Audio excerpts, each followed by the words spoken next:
Hey, I found some opals today, and I thought I'd just share a few with you. This is Indonesian black wood opal, and it is a true opal. It is 5.5 on the Mohs scale of hardness.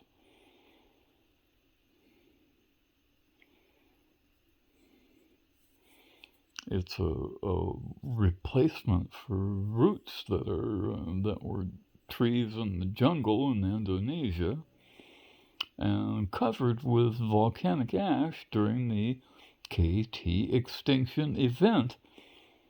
And in the second round of planet-wide volcanism, they became precious opal. So there's some sort of chemical reaction, I think, that creates these true opals. These are 5.5 on the Mohs scale of hardness, like the books say opal should be.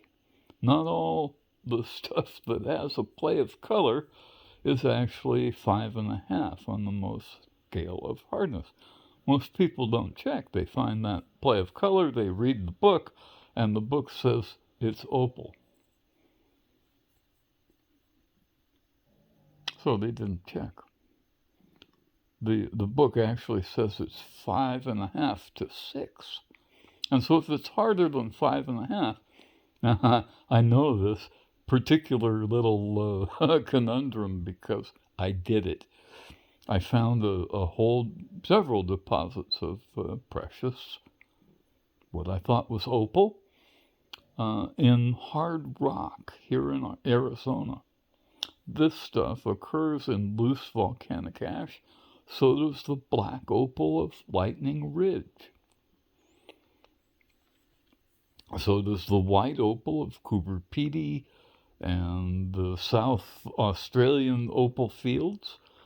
But for instance, the opal, the boulder opal of Queensland, occurs in rocks. It's 10 on the Mohs scale of hardness.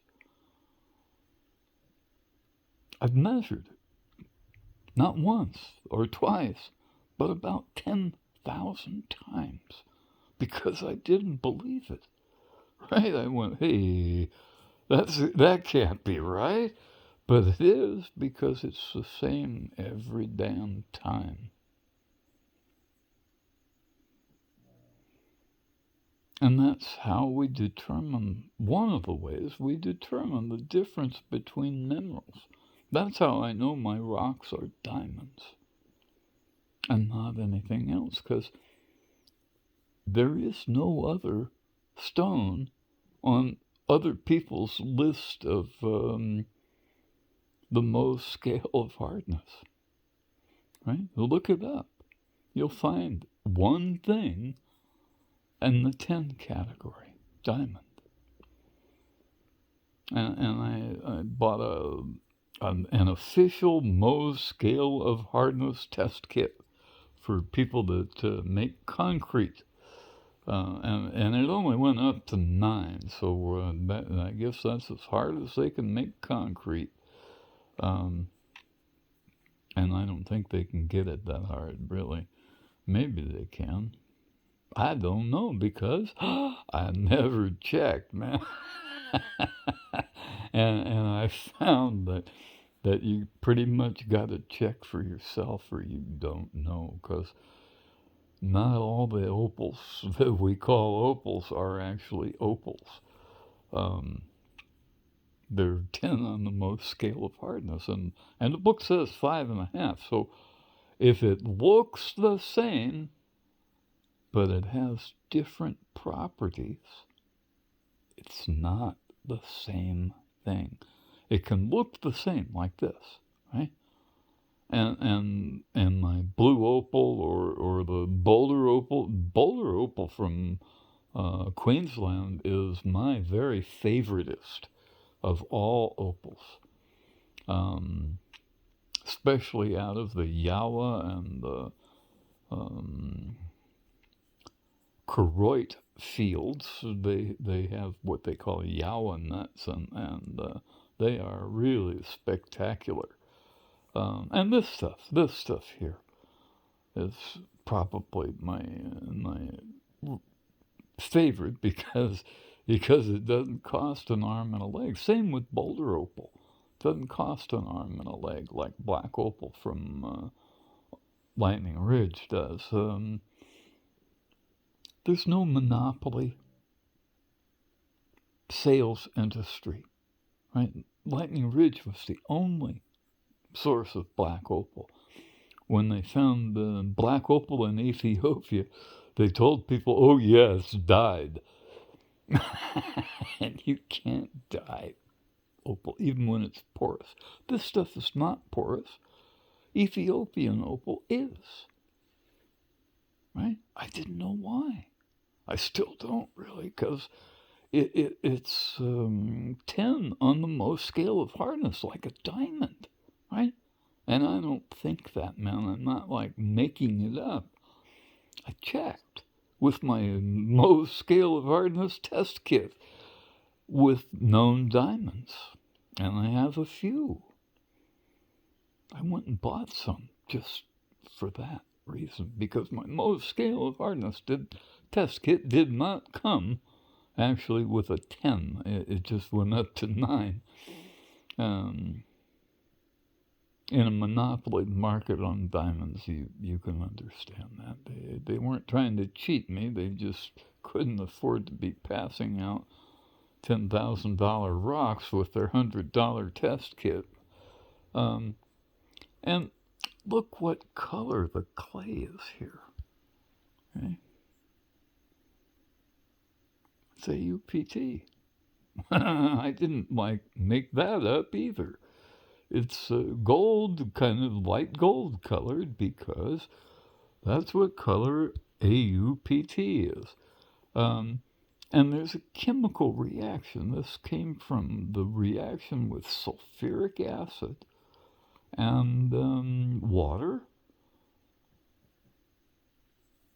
and the hydrogen peroxide that rainwater produces in high lightning areas, like here in Arizona, like Lightning Ridge, over in New Mexico where I used to live. And there's volcanic ash all over the place, because the KT extinction event had 2 5,000-year rounds of planet-wide volcanism, 2 of them, and it left hundreds of meters of radioactive volcanic ash around the world. And I'm not making that up either, because you can see it on Google Earth, clear as day. All over the Gobi Desert, the Sahara Desert, the Great Desert in the western United States. I've checked. And it is, I live in that desert. It's radioactive, for sure. Okay, watch this. Let's find out. I'm going to turn off a couple of lights here. One behind me. And one over here. Keep your eye on it. Let's get where'd the color go? Hey. Oh, fuck. Okay. Whoa.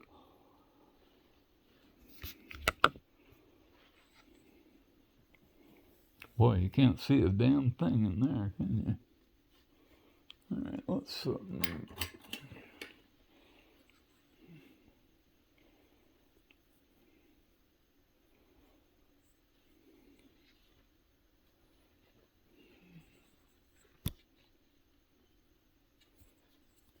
where am I?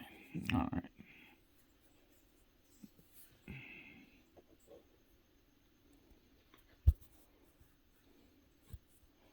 I know what I can do. I can probably do this if I put it on night vision, but I can't do that in this video. So we're gonna Turn out the light again. Keeping that right there. Whoa. Still can't see a damn thing. Oh well.